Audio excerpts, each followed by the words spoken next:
Hello दोस्तों, आज है 22 फरवरी 2025। इस वीडियो में आज डेली करंट अफेयर में आज हम देखेंगे 22 फरवरी 2025 के दिन की महत्वपूर्ण घटनाओं से बनने वाले करंट अफेयरों को। तो इससे पहले एक बार कल के करंट अफेयरों में एक नज़र दौड़ा ली जाए। कल का पहला क्वेश्चन था, कौन सा राज्य विधानसभा में मौजूदा अनुपात प्रणाली लागू करने वाला पहला राज्य बन गया है। दूसरा क्वेश्चन था, भारत का पहला open air art wall museum कहाँ उद्घाटन किया गया है। तीसरा क्वेश्चन था, पेपारा वन्यजीव अभयारण्य किस राज्य में स्थित है। चौथा क्वेश्चन था, नाविका सागर परिक्रमा सेकंड के लिए किस नौसैनिक जहाज का उपयोग किया गया था। पांचवा क्वेश्चन, अखिल भारतीय ट्रांसजेंडर सम्मेलन 2025 का मेजबान कौन सा शहर कर रहा है। छठा क्वेश्चन था, केंद्र शासित प्रदेश दिल्ली की नई सीएम के रूप में किसने शपथ ग्रहण किया है।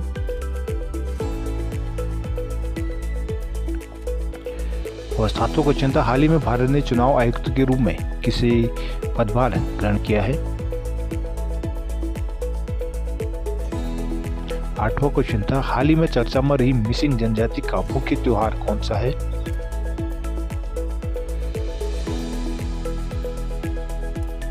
नौवां क्वेश्चन था, हाल ही में ओपेक प्लस में कौन सा देश शामिल हुआ है। और अंतिम क्वेश्चन था, हाल ही में व्यय विभाग में उप सचिव के रूप में किसे नियुक्त किया गया है। तो दोस्तों, इस क्वेश्चनों का जवाब आप कमेंट सेक्शन में दे सकते हैं, जिससे आपका रिवीजन भी हो जाएगा। और देरी ना करते हुए आज 22 फरवरी 2025 की महत्वपूर्ण करंट अफेयरों को देखते हैं। आज का पहला क्वेश्चन है, हाल ही में किस देश ने POP/IGO की अध्यक्षता संभाली है। ऑप्शन है आपके, A Bangladesh, B Bharat, C Maldives या डी श्रीलंका। आंसर है B Bharat. BOP/IGO bay of Bengal inter government organisation इसका फुल फॉर्म है।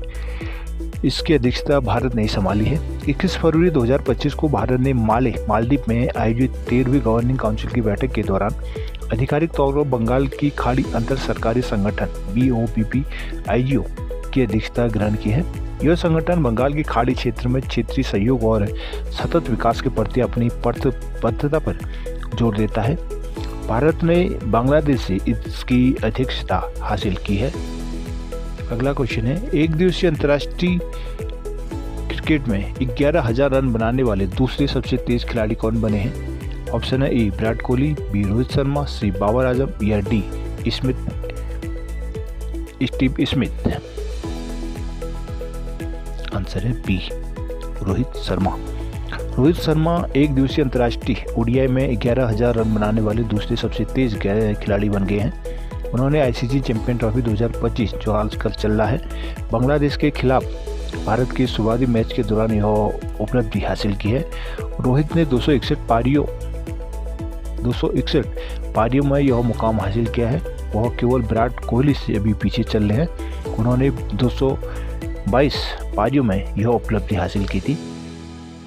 क्वेश्चन है, भारत सरकार ने मुख्य आर्थिक सलाहकार बी अनंत नागेश्वरन का कार्यकाल कितने वर्षों के लिए बढ़ा दिया है। ऑप्शन है, ए 1 साल के लिए, बी 2 साल के लिए, सी 3 साल के लिए या डी 6 महीने के लिए। आंसर है बी 2 साल के लिए। भारत सरकार के मुख्य आर्थिक सलाहकार हैं बी अनंत नागेश्वरन का कार्यकाल 2 साल के लिए बढ़ा दिया गया है, जो अब 31 मार्च 2027 तक जारी रहेगा। यह निर्णय प्रधानमंत्री नरेंद्र मोदी की अध्यक्षता में कैबिनेट की नियुक्ति समिति द्वारा किया गया है और आधिकारिक आदेश 20 फरवरी 2025 को जारी किया गया था। अगला क्वेश्चन है, हाल ही में वन मैन ऑफिस OMO पहल किसके द्वारा शुरू की गई है।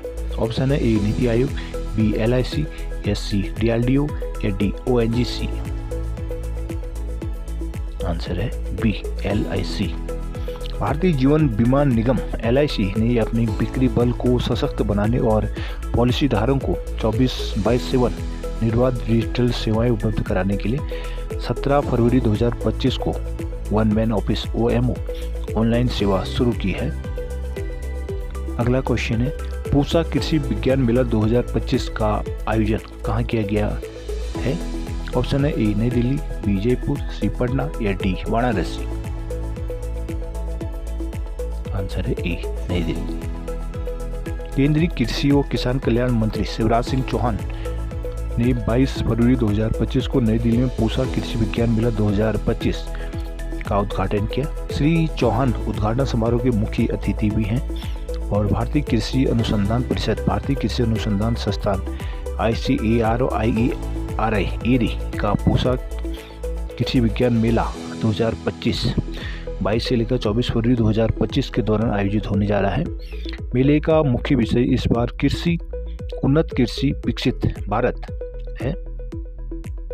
अगला क्वेश्चन है, नवीं एशिया आर्थिक वार्ता का आयोजन कहाँ किया गया है?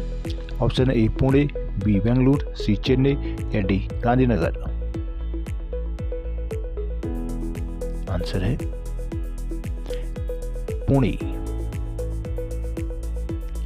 नवीं एशिया आर्थिक वार्ता 20 फरवरी से लेकर 22 फरवरी 2025 के बीच महाराष्ट्र के पुणे में आयोजित की गई है।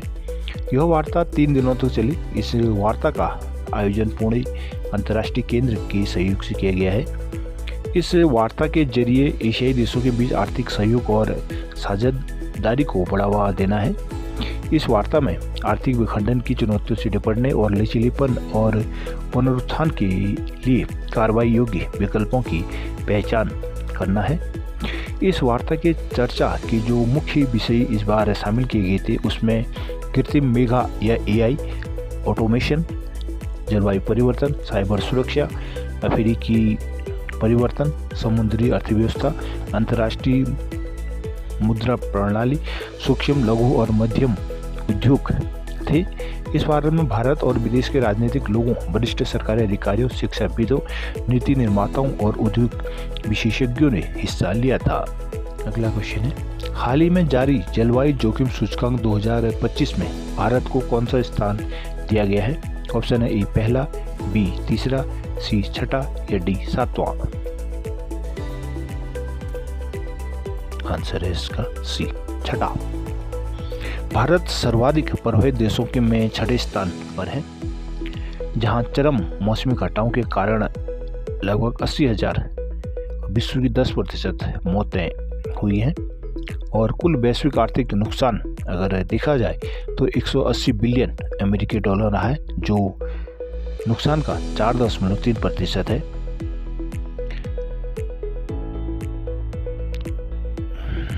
जलवायु जोखिम सूचकांक यह वर्ष 2006 से प्रतिवर्ष जारी किया जाता है। इसमें विगत 30 वर्षों का डेटा शामिल होता है।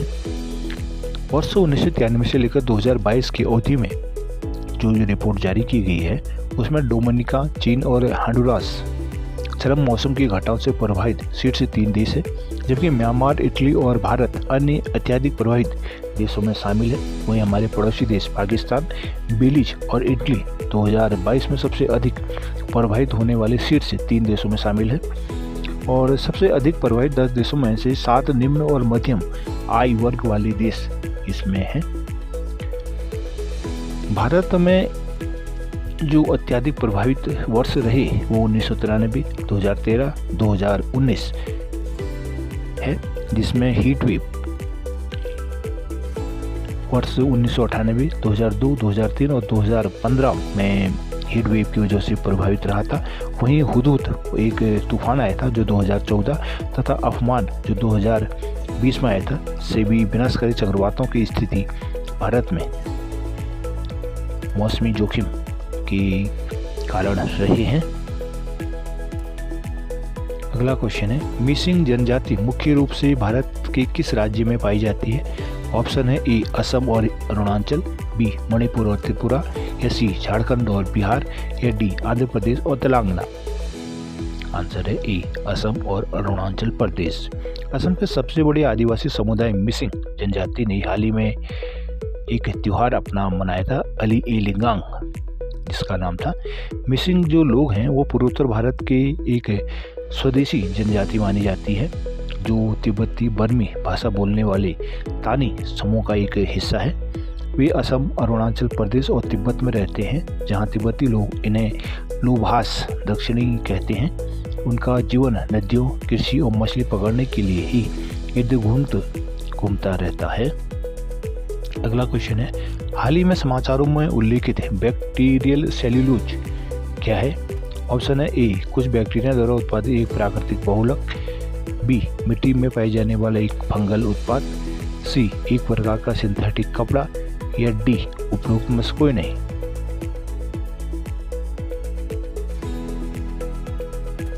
आंसर है ए, बैक्टीरिया द्वारा उत्पादित एक प्राकृतिक बहुलक। शोधकर्ताओं ने पाया कि जीवाणु सेल्यूलोज का उपयोग पौधों को तेजी से ठीक करने और पुनर्जीवित करने में मदद करने के लिए पट्टी के रूप में इसका प्रयोग किया जा सकता है। यह कुछ बैक्टीरिया द्वारा निर्मित एक प्राकृतिक बहुलक होता है। इसमें अद्वितीय गुण हैं जो इसे पौधों के घाव की देखभाल के लिए प्रभावी बनाते हैं। जीवाणु विकल्प प्रदान करती है। यह विधि स्वरूप पौधों की वृद्धि और पर्यावरण के अनुकूल खेती का भी समर्थन इनके द्वारा किया जाता है। यह पौधे के उपचार को बढ़ावा देता है, जिससे बेहतर फसल की पैदावार और लचीलापन होता है। यह सफलता जैव प्रौद्योगिकी को कृषि में एकीकृत करती है, जिससे टिकाऊ खेती और खाद्य सुरक्षा को बढ़ावा मिलने की संभावना है। किस संगठन द्वारा ग्लोबल इंफ्रास्ट्रक्चर रेजिलियंस रिपोर्ट प्रकाशित की है? ऑप्शन है ए, विश्व बैंक, बी, संयुक्त राष्ट्र, सी, आपदा रोधी अवसंरचना गठबंधन, या डी, अंतर्राष्ट्रीय मुद्रा कोष। आंसर है सी, आपदा रोधी अवसंरचना गठबंधन, CDRI। CDRI ने आपदा की तैयारियों का आकलन करते हुए वैश्विक अवसंरचना लचीलापन रिपोर्ट जारी की है। वैश्विक अवसंरचना जोखिम मॉडल और लचीलापन सूचकांक परिवहन, ऊर्जा, दूरसंचार, जल और स्वास्थ्य जैसे प्रमुख क्षेत्रों के लिए वित्तीय जोखिम डेटा तैयार करता है। अवसंरचना अंतराल और जलवायु लचीलेपन को संबोधित करने के लिए 2050 तक $9.2 ट्रिलियन वार्षिक निवेश की आवश्यकता इस रिपोर्ट में बताई गई है। भूकंप, चक्रवात, बाढ़ और सूखे जैसी आपदाओं की अवसंरचना अभी असुरक्षित है। कई निम्न और मध्यम आय वाले जो देश हैं उनमें कमजोर अवसंरचना प्रशासन का सामना कर रहे हैं। रिपोर्ट डेली डेटा जो संचालित जोखिम मूल्यांकन, लचीलापन के आर्थिक लाभ, प्रकृति आधारित समाधान, सूचित नीति निर्माण और वैश्विक सहयोग पर अधिक जोर देती है। मुख्य सूचना अधिकारी सम्मेलन 2025 कहाँ आयोजित किया गया है? ऑप्शन है ए, कोलकाता, बी, नई दिल्ली, सी, हैदराबाद, या डी, चेन्नई। आंसर है इसका बी, नई दिल्ली। भारत सरकार ने डिजिटल ब्रांड पहचान मैनुअल DBIM लॉन्च किया है। नई दिल्ली में प्रथम मुख्य सूचना अधिकारी सम्मेलन 2025 की मेजबानी भी की है। ये gov.in डिजिटल फुटप्रिंट पहल का एक हिस्सा है। सम्मेलन में एकीकृत डिजिटल ब्रांड पहचान के लिए सरकारी वेबसाइटों का सुसंगत बनाने पर ध्यान केंद्रित किया गया है। gov.in प्लेटफॉर्म के जरिए वेबसाइट की पहुंच और प्रदर्शन को बढ़ाना एक प्रमुख प्राथमिकता इस सम्मेलन की रही है। सभी उपयोगकर्ताओं के लिए एक समावेशित सुनिश्चितता करने के लिए सामग्री को स्थानीय बनाने पर भी इस सम्मेलन में जोर दिया जा रहा है। अगला क्वेश्चन है, किस संगठन ने मेजराना 1 नामक अपनी पहली क्वांटम कंप्यूटिंग चिप लॉन्च की है? ऑप्शन है ए, मेटा, बी, माइक्रोसॉफ्ट, सी, गूगल, या डी, अमेजन। आंसर है बी, माइक्रोसॉफ्ट। माइक्रोसॉफ्ट ने क्वांटम कंप्यूटिंग में स्थिरता, गति और व्यावहारिकता को बेहतर बनाने के लिए अपनी पहली क्वांटम कंप्यूटिंग चिप मजराना 1 का अनावरण किया है। यह चिप मजराना कणों, एक विदेशी क्वांटम अवस्था का उपयोग करती है ताकि कम्प्यूटेशनल त्रुटियों को कम किया जा सके, विश्वसनीयता बढ़ाई और इसके साथ ही उसमें विश्वसनीयता भी बढ़ाई जा सके। इसे माइक्रोसॉफ्ट द्वारा विकसित किया गया है, जिसे defence advance research project agency DARPA US से मान्यता प्राप्त है।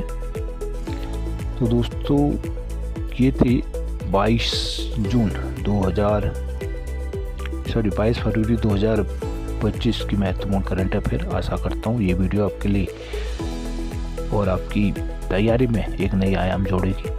तो दोस्तों, इस तरह की वीडियो के लिए चैनल को सब्सक्राइब जरूर कर लीजिए। साथ ही कल वाले वीडियो के जो क्वेश्चन हमने दिए थे उनका आंसर आप कमेंट सेक्शन में देकर अपनी रिवीजन और अपनी तैयारी को परख सकते हैं। And thanks for watching.